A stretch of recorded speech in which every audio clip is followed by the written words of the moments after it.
a billion lives. Welcome to our show, IIT 2020 Impact Fireside video series, where we invite thought leaders and innovators to discuss their approach of future, especially in this post-pandemic world where new normal is very different. Today, I have invited an exceptional guest, Kapil Singh, founder of Mishmi Tech International, an outdoor gear organization. He has pursued civil engineering from IIT Delhi and master's from MIT. Let's talk to him and understand how a civil engineer got interested in making outdoor brand. Kapil, you came to USA from India. What transpires Mission Tech? Can you share a story of the origin?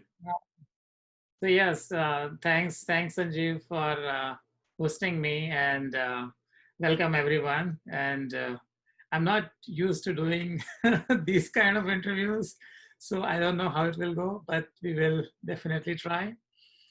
So I did my bachelor's in civil engineering from IIT Delhi, graduated in '96, and I've had a very checkered career, I would say. I was a civil servant in India for 5 years, then came over to did my master's in supply chain from MIT.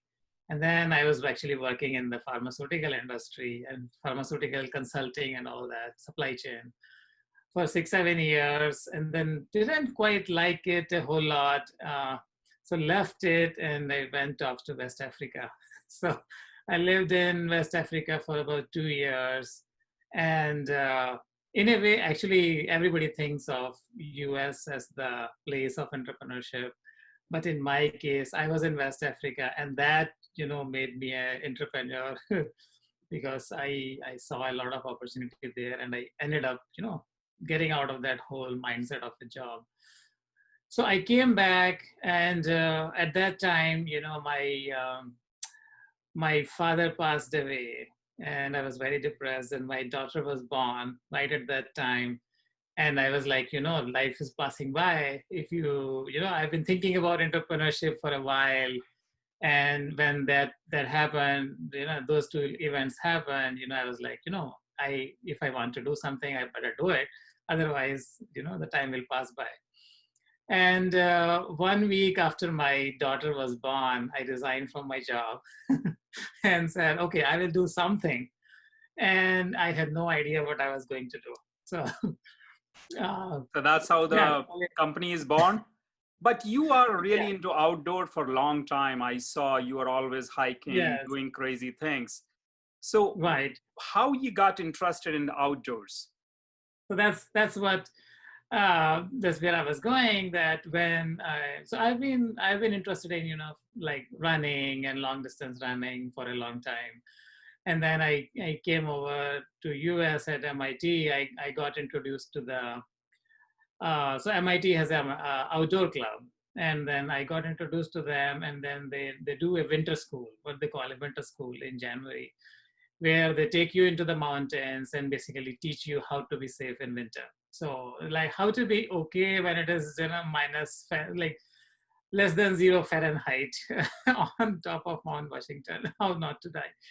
So I did that with them, and so I really fell, in love with winter hiking. So that's how your love started for outdoor. That is all snow around, it's white winter wonderland, so it's lovely. So I had been hiking with the MIT Outing Club for quite a while, and then I was into long distance running. So I started running marathons.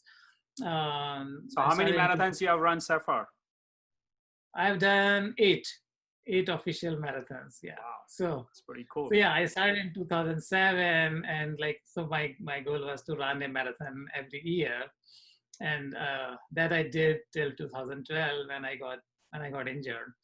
So I had to take a break after that. But yeah, so that was my background in outdoors, that I have been hiking in the New Hampshire, like in the White Mountains, with the outing club, doing winter hiking and then running and all that. So that's how, that was my experience as a consumer in the outdoor world, and which I brought to the which To the which I world. already had. And then I also had I've had a long-standing interest in the environment, in nature. So actually, like in IIT, so along with civil engineering, I did a minor in environmental engineering. So I had a I have that affinity for the environment, and so that combination of love for the nature and outdoors. So I had that, and when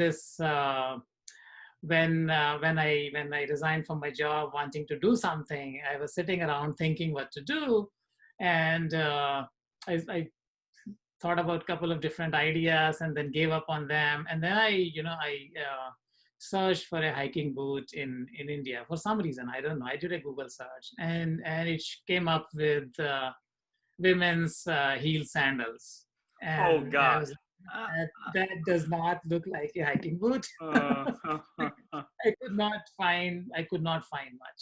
So that became the start, and then like a month later, I was in Arunachal Pradesh in the northeast, hiking there, hiking in the Mishmi Hills, which is the end of Himalayas oh, in nice. Arunachal. So that's where the So name came from. yeah, that's where the name came from. So I was hiking in the Mishmi Hills and talking to some locals of the Mishmi tribe Nice. about. How Uh, big is that tribe, by the way? Sorry? How big is that tribe? It's fairly small. It's not Very small. that big of a tribe. Yeah, it's a small tribe. So I was there in the hills, and then got soaked in the rain, and so again, so that brought So the clothing. that notion of the having good clothing there into my mind, and I realized another very important thing, that the outdoor gear, the waterproof gear that I had, which I was using in the Northeast, in the New Hampshire and all that, it used to work very well there. It was cold and dry conditions. But when I was in India, hiking in the Himalayas, which is much more hot and humid kind of conditions, then the same gear, does not work very well. So let's In talk the so a couple a little bit more yeah. about areas our audience can definitely get inspired by you. So this is interesting that a civil engineer went to MIT and got into the best institution in both countries and did amazingly well and decided to create outdoor brand. What Mhm. really inspired me and the reason I reached out to you is you have used Kickstarter to create Right. your brand, and there must be a lot of lesson learned, and there are a lot of audience we have who wants to Hmm. start a company. They're looking for ways how to differentiate, and you Right. and me both know our world has completely changed. You cannot spend $1 billion on Wall Street ad and become a brand now. That time is gone. Right. So it's very different. So would you mind sharing with us, if I wanted to start a new brand, for example, let's say this coffee mug, how Hmm. do I go about it? How do I leverage or use Kickstarter kind of platform? And there are like 10 steps, 20 steps. What strategy should I adopt? Right. So, I mean, so Kickstarter is a medium. So, but before we get to the medium, I think, for a brand, you need to have a vision of, what exactly the brand is about. And there are a lot of different brands around. And I mean, why your brand needs to exist. So having a strong idea, that is very important to begin with. And it's very difficult to break through the noise and all that. So you need to have a more clearer proposition. So it all starts from there, and then we start go looking for different mediums. And so yeah, once I had developed the products, and I realized that the retail environment, the retail space is retail shelf is very much occupied, and how do you get to that? And I tried different mediums. I advertised in the trade shows, and I was not very happy with the results I saw there, and so I was thinking about how to go forward, and that's when I decided to do a Kickstarter. And it was like, okay, I was like, the world is changing. We don't necessarily have to go through the retailers, and we can go direct to the consumers as well. And the other thought I had was, which was slightly different, was that because like it is, we are in, like you're in Silicon Valley, and everybody like the thought is that the moment you get an idea, you go out and raise money. This sort of it's almost like the work happens later. First, you raise money, and I personally have been very resistant to the idea of raising VC money or angel money and all that, for good or bad.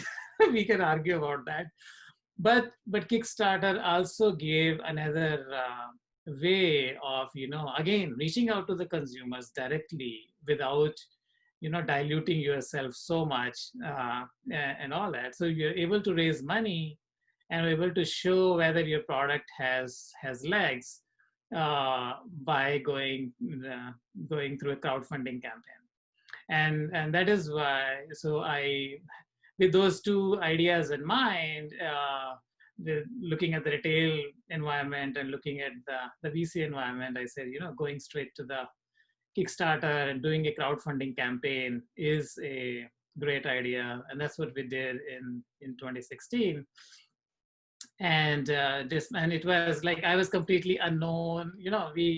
I had no background in the outdoor industry, and yet we made our products and brought them to market via the Kickstarter. It was a successful campaign, and with the money we raised, I went into production and brought the products to market. And then the Kickstarter backers also serve as they are your first reviewers. You give them the products, so they are the very first customers. They review the products, and you get great feedback from them. So it's also, in many ways, you are beta testing as well, happening along at the same time. So we. So we did all that, and we got excellent feedback from our Kickstarter backers, and they served as our like the core group of evangelists in the world.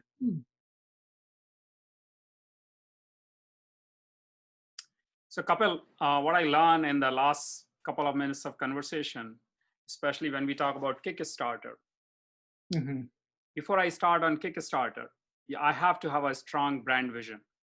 If I don't have a clear brand vision, there is not much I can do, or any brand I want to create. Mm-hmm. And that brand vision is very, very clear. Second thing I learned is all the mediums, whether it's Kickstarter or anything else, is secondary. Once you have a clarity, then you can find right medium for your product. So it doesn't matter if it is Kickstarter or something else. Third thing is market sizing and visibility. You have to do some tests. You have to learn from those tests, and then realize, understand where do you get the maximum visibility.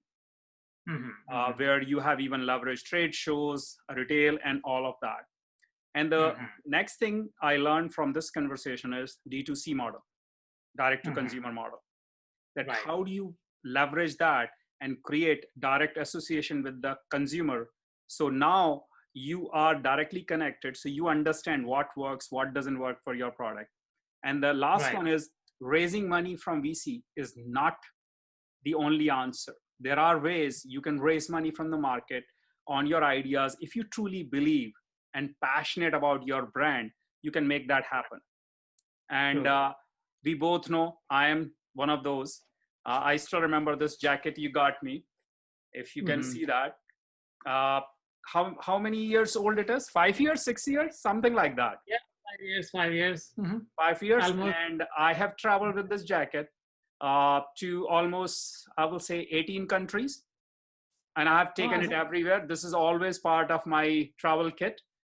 Always, pretty much. because I can wear it anywhere. It's thick, thin, all of that. So it's phenomenal lesson learned from you. And if our audience want to know more about Kickstarter and how they can launch their brand, is it okay they reach out to you through LinkedIn or social media? Yeah, definitely. Perfect. Awesome. So now I have another question for you. Pandemic has completely disrupted pretty much all businesses and models. And a lot of organizations are struggling. But you and me both know outdoor is thriving. I can't even buy a bicycle right now, which is bizarre. I never thought the bicycle is such a hot commodity. I can't find it. I love hiking, and I'm enjoying hiking. In fact, the shoes I got from you, I have put in almost 1,000 miles, which is not good for you. It's still going on. It still look brand new. But the question I have for you is, what you see as the future of outdoor and where your organization is going to make that difference. So expanding it a little bit further, question I really have it is, what is the future of clothing or outdoor? Because as a person, I go and hike all these places, and if I see a plastic spoon there, it so point I'm trying to make it is, where is that big thing of sustainability, and where is the big thing I'm hearing for last 20 years, and what Mishmi Taken is doing different so we have better product going forward? Right. And so yeah, I can type a lot of things. I mean, so that was a very long question with a lot of different themes to it.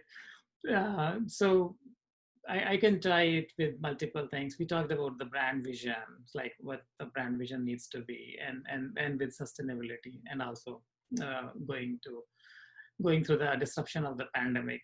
So when I started, so I had this idea of building a brand, a high quality brand, which which lasts for the next at least 30 years. So I was not in it to build it in 5 years and sell it to Nike and be gone and all that. So I did not have that mindset. I was like, I'm going to make a great brand, and at that time I was actually focused more on India. So, but the intention was that we don't have a Indian brand which is world renowned. We don't necessarily have in clothing and in outdoor and all that. We don't have a Indian brand which is world renowned. And I said, why I wanted to make something like an Apple, if in the outdoor industry, that we make such great innovative products that people stand up in line when it comes out to get it. And by the way, so that so Kickstarter is a way of creating that line also. So that was the intention, that we want to make such great products that people love them, and like they pass them on to their children. Hey, I wore this for 10 years, now you wear this. And so that links to the idea of sustainability you were talking about. And my thinking on that has been that the world is overrun by fast fashion, and there's like the products which are made are they don't necessarily stand the test of time, and every season you are buying new clothes, and even like multiple clothes in the same season, and they just don't last, and you throw them away, and which is producing tons and tons of waste and garbage in the world. I mean, in 5 years, I have bought several outdoor clothes, and it's. I mean, I'm really impressed with the products I got from you.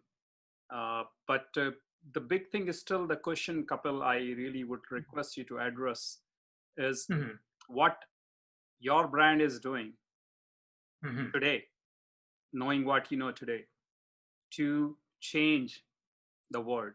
We are talking about adding 3 billion more people. So we are going to have 10 billion plus people by 2050. Our Earth's population has grown from 2050 to now.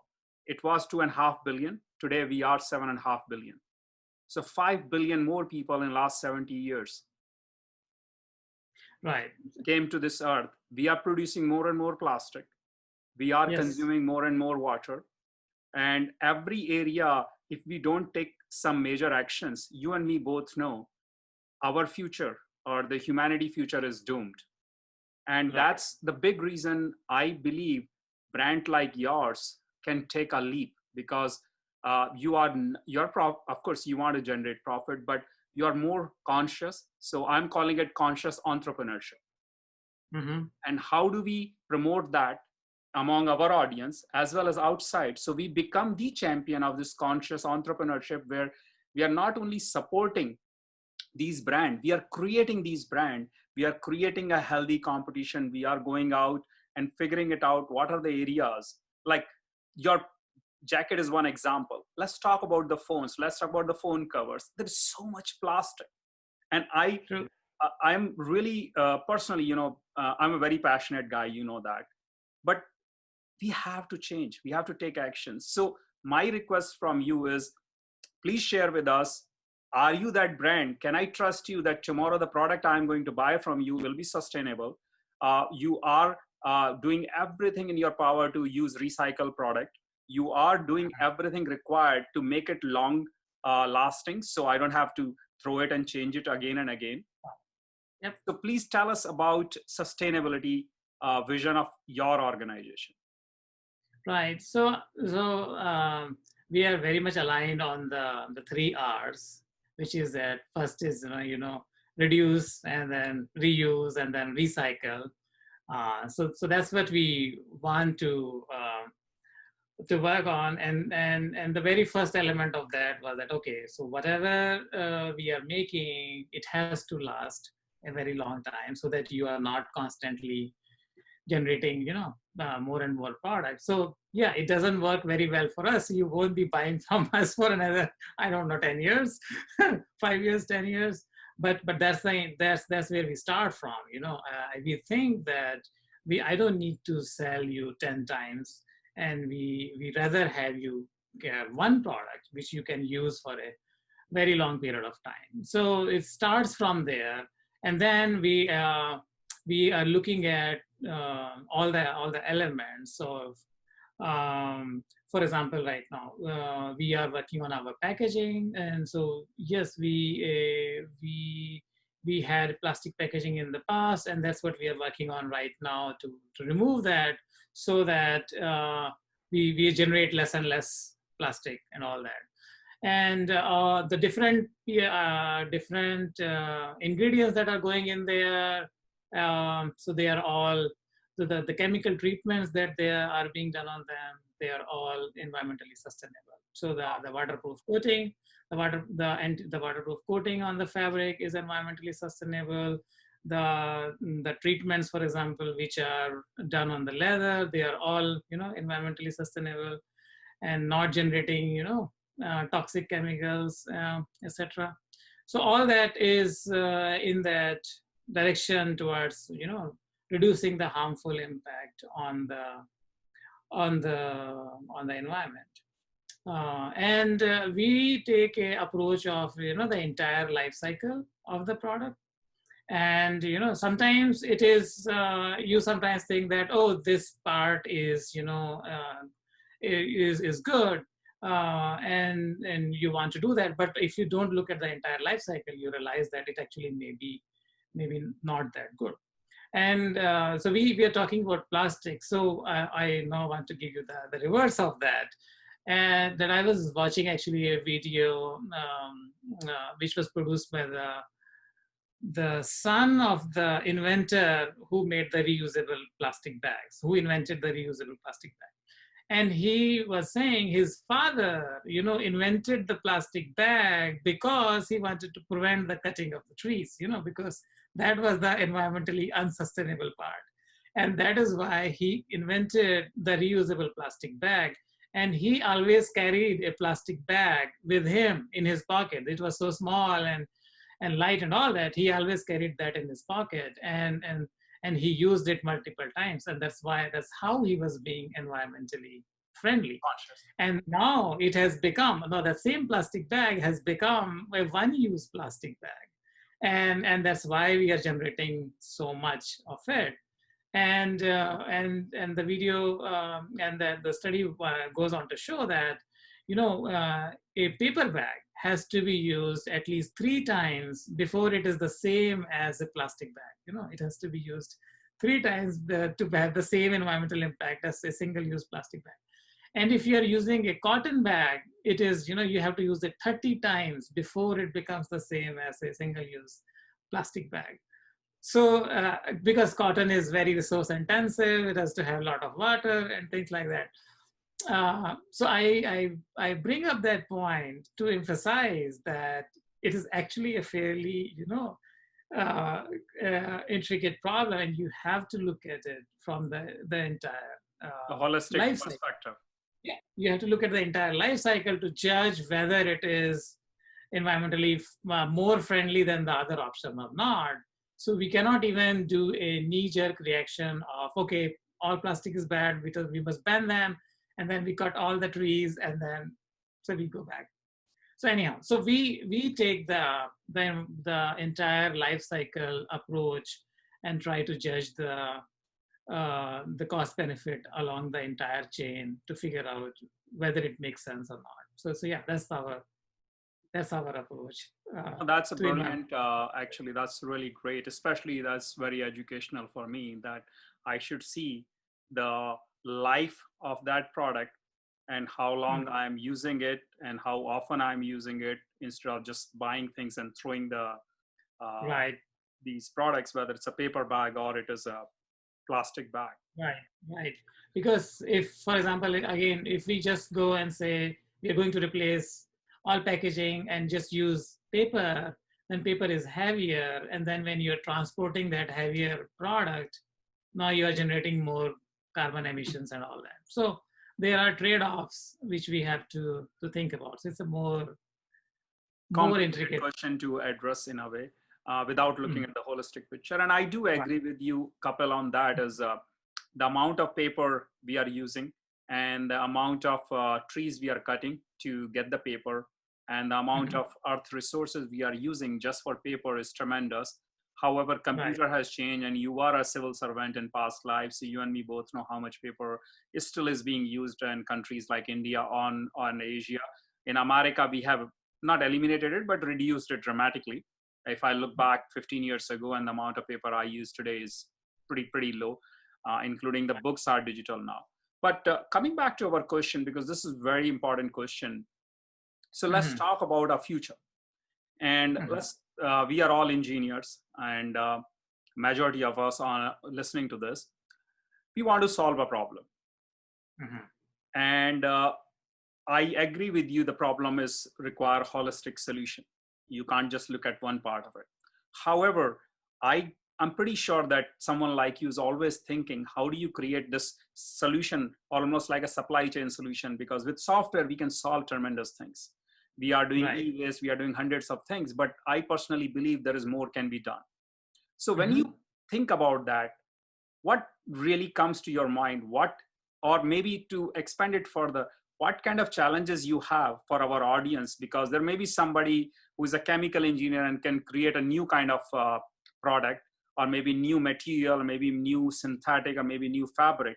What are the challenges you have for our audience? Yeah,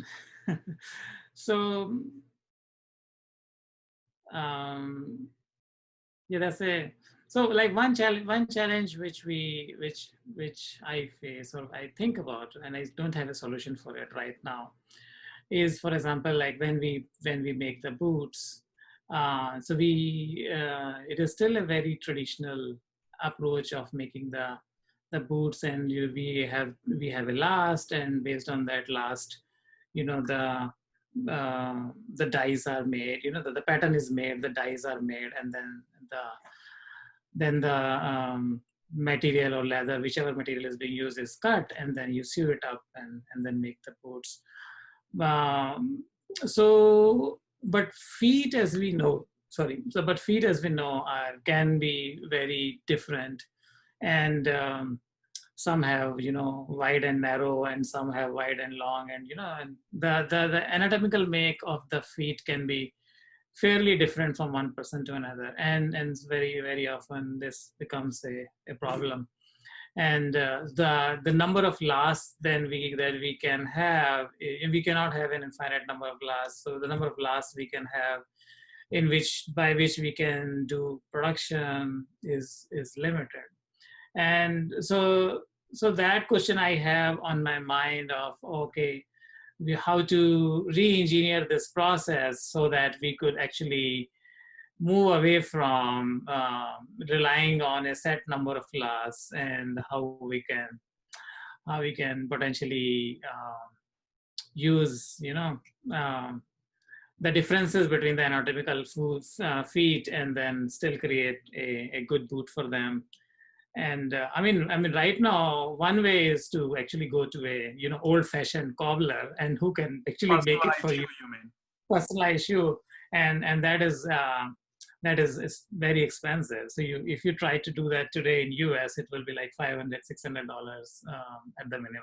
Maybe more. Maybe more. Yeah. So that's on one. That. Yeah. So that's the challenge. And then so there's talk of using 3D printing to do that, and but as far as I understand, we still haven't gotten with 3D printing to that level where we can make it and then scale it. So I think I'm still, so that is one problem. For example, I'm still working on, still thinking about, and maybe we can start using some sort of thermoplastics and all that, and make the boot with that, and so that it can conform to your feet, and then have maybe it more elastic as well, so that it can expand. And because even during one day, like when you're hiking in the day, in the morning your feet are smaller, and then by the end of the day they swell because of so much hiking. So even during the same day, your feet change, and maybe so having a more, I don't know, maybe it's a thermoplastic polymer, which I need to think about. So something in that direction. That would be a good challenge for our audience, especially if they are in chemical side, to come up with the new ideas or new material to build shoes, because we know the half of our health problems comes from how we stand, the kind of shoes we wear, how we sit. I mean, so I definitely see there is a tremendous opportunity there for the almost recreating a new material to come up to a point which can almost confirm, almost like, it sounds like almost like, if you remember the old movie Back to the Future, the actor goes to the future and he put a jacket on him and he press a button and it fits him. It's almost like that. Is that what you're talking? At least for the shoe. I mean, for the jacket, it doesn't matter that much, in my opinion, but for the shoe, it does. So, I mean, jacket, if it's a little bit loose and all that, it still is okay. But the shoe is much more important. Yeah. So something similar for the shoe. That'll be cool. That'll be really interesting. So definitely that'll be an interesting challenge. In terms of sustainability, one more question I have for you is, we have all these recycling center and recycling bin and all, especially in America, there is a lot of talk about it. I'm not sure how it really works, but don't you think that all the major retailers should have these collection centers outside their stores for specifically, I will say, shoes and jackets? Because that is where, if they start doing it and if the major brands support it, they can create a lot more or far sustainable environment for us. True, I agree. And so that is one way of doing it, and basically having the brands take the product back and maybe reselling it and all that. I mean, like at Mishmitakin, we started taking baby steps in that direction. For example, now we have started in a section where sometimes people wear the product, they don't like it, and they send it back, and then it is lightly used and all that. or there could be, or it could be heavily used, we don't know. Right. So we have started putting it up on our website, and then if somebody can come in and actually buy even a used gear, that okay, so this is what we got back. It has some issues, somebody has some issues or whatever, maybe it is dirty, but if you want it, you can get it. And so we started putting that on our website, and we actually see, yeah, people do buy that, and we see an uptake on that. Going forward, we will definitely be enlarging this section of, and maybe even start having a gear exchange. Why not? That's a great idea. So maybe that is another opportunity I see, as you're saying, is people talk about it. There are a lot of website. In fact, there is a web company called Postmark, which does, I think its valuation is pretty high. And that's what they provide, where you can have your branded clothes, you bring it and you can sell it or exchange it. It's a pretty large e-commerce play. I believe the founder is also from IIT. I'll look it up. Very cool guy, Manish. So he has built a pretty interesting company. So there should be one actually similar kind of thing for just outdoor gears, which is likely use outdoor gears that hopefully will reduce the waste dramatically.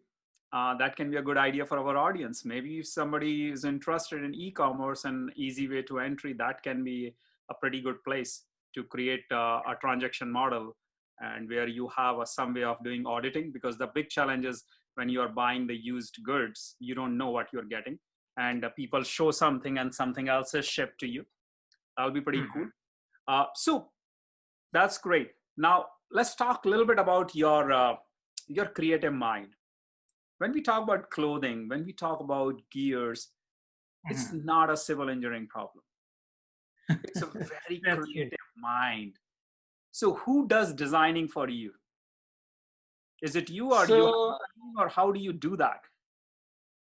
So I do have designers, and but so I almost play the role of the product manager, and so the like having a little bit of software experience working in supply chain software and all that, so I got to the understanding that the design, like the design process, the requirements gathering, that itself is the most important step.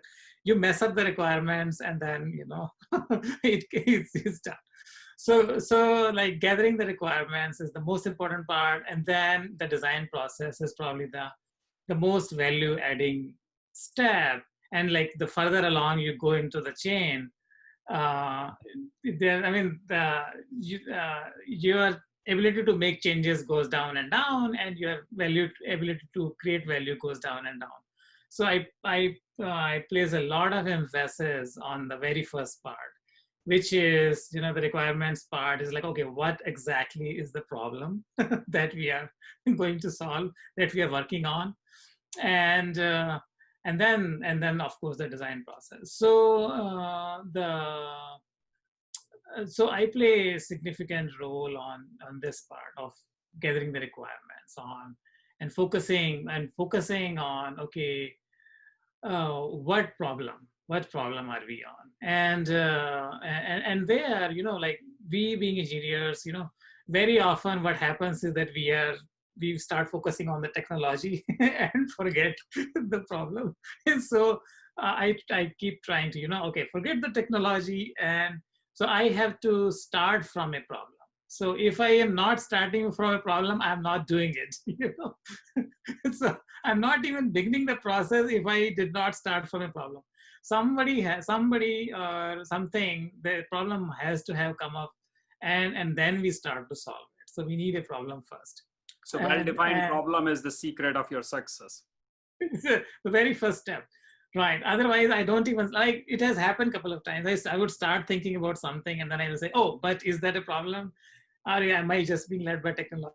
So scrap it, don't do it unless we get a specific problem mentioned by a specific customer. We will not start, and that's one thing. It's very often I take feedback from our customers, like being a direct to consumer model has that advantage that I am very much in contact with my customers.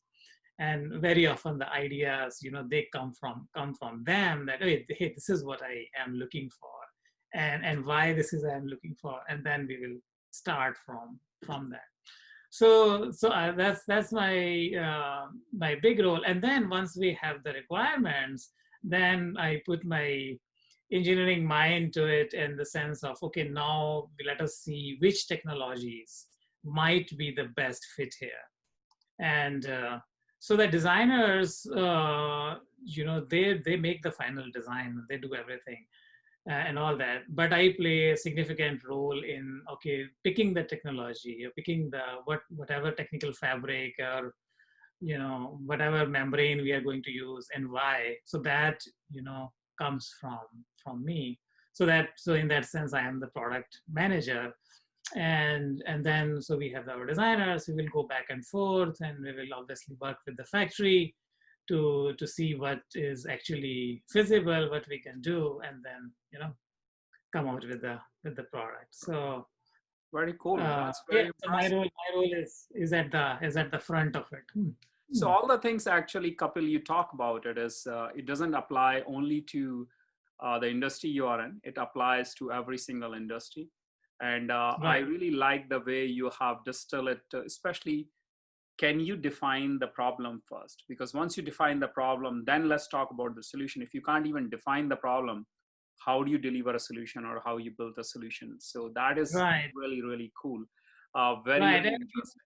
even in the problem definition phase, I am very often, I'm essentially listening to the customer, and like because I'm talking to them. Yeah. And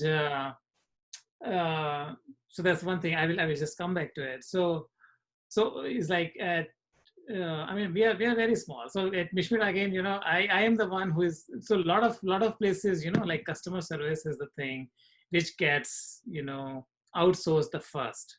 Yeah. And I have a completely different mindset, and I'm like, so when the customer is calling me, that is the time when I should be talking to them. So right, so customer service is probably the last thing which should be outsourced. I completely agree and echo with you on that. So in that sense, I am the, like, very often, like on the website, it is my phone number and all that. So when people call, it comes straight to me. Or when they email, it comes straight to me. So whatever problem is happening in the field, whatever customers are experiencing, that comes straight to me. Or I am on the phone talking to them, and then I will ask, whatever, how they are using products and all that. So that's how I am getting the feedback. And so basically, I'm very keenly listening to, okay, is there a problem which somebody is describing, like, and that becomes the source of doing something after that.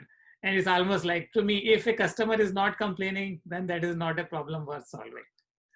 I completely understand, and that is a very good way of doing it because I'm in tech industry and I work with a lot of we work with a lot of major brands, and we always talk about the same thing: is the problem looking for a solution or is a solution looking for a problem? Because if there is Mhm. no problem, there's nothing needs to be fixed. So let's pick the problem which are really going to give us the biggest impact. So that's pretty cool, and I really like your approach that focus on your customer, understand from them what are their needs instead of you creating it yourself. However, Mhm. there is another theory which is Ford always used to say, if I would have asked people for what they want, they would have said faster horses. So Right. reality is somewhere in the middle, but I do agree with No, you. but if you go back to that part, so when they say faster horses, you're focusing on the horses, but what they are saying is that they need a faster way of transportation. You know, so what they are articulating is not a need for a horse, the need for a faster way of transportation, and that could be anything else. And so the need is coming there from there. It's not that they don't have any understanding of what they're talking about. So And Kapil, it's I think, go ahead. I Yeah. have one more question for you. We are almost to the end of our segment.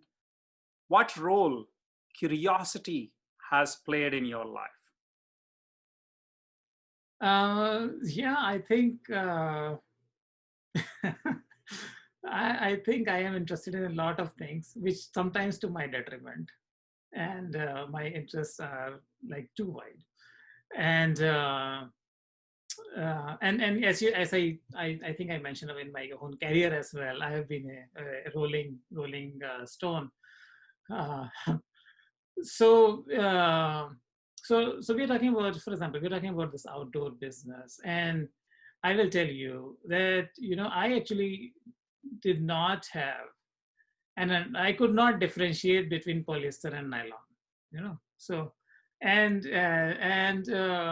I myself have been like so bad at picking clothes and all that. Most of my shopping is done by my wife, and and even before that, so I barely shopped for myself. So in that sense, I actually had no idea about textiles, and then when I started getting interested in that, okay, maybe we want to do an outdoor brand, and that's when I started reading up everything that I could find and building up my knowledge and all that.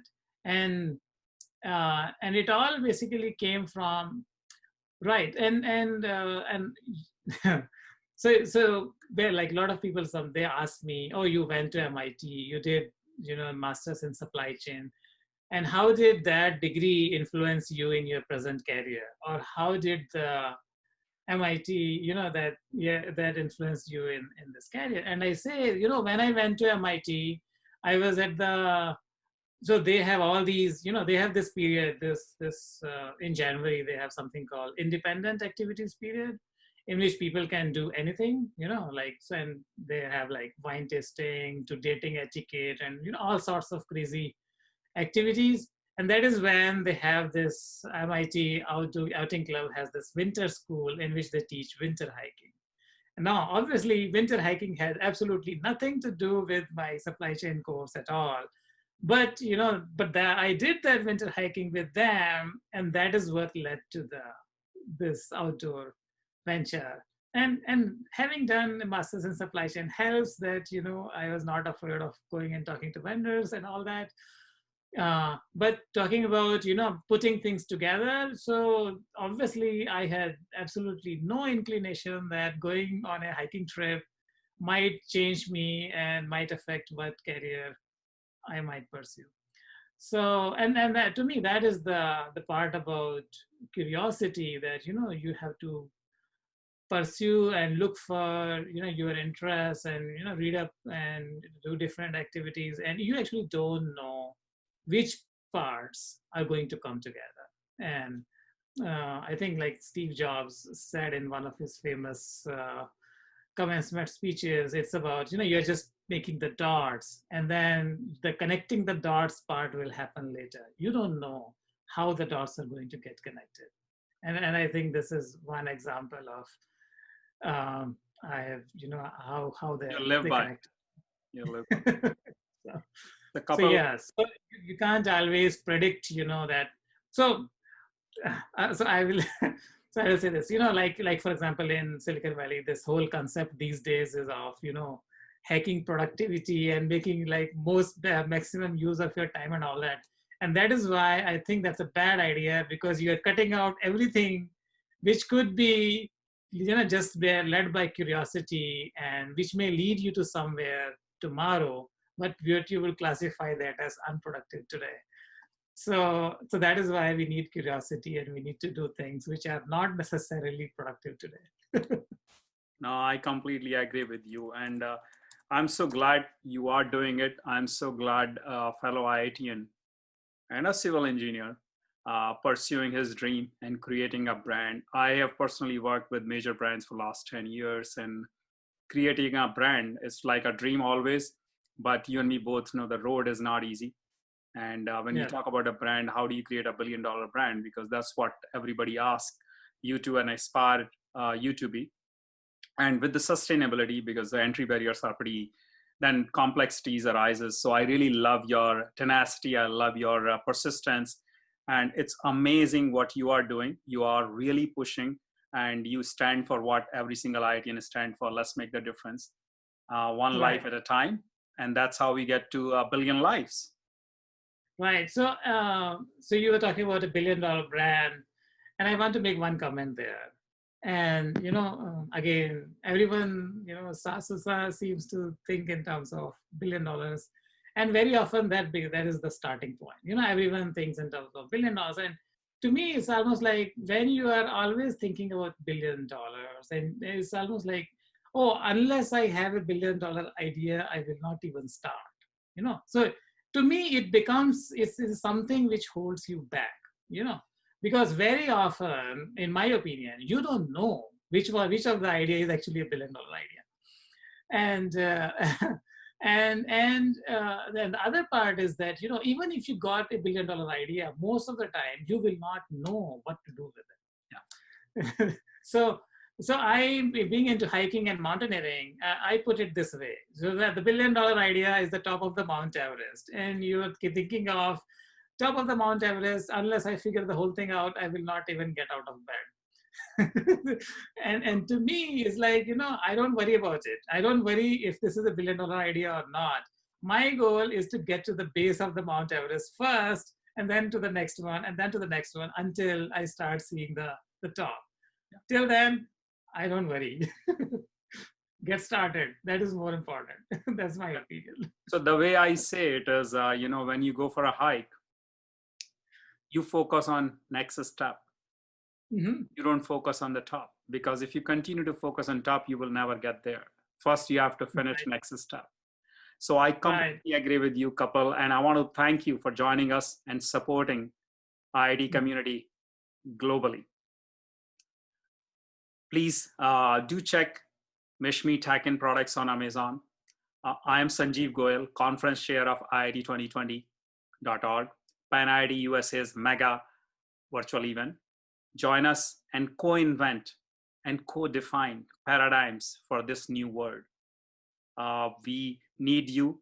We have to collaborate and create a better future for all of us.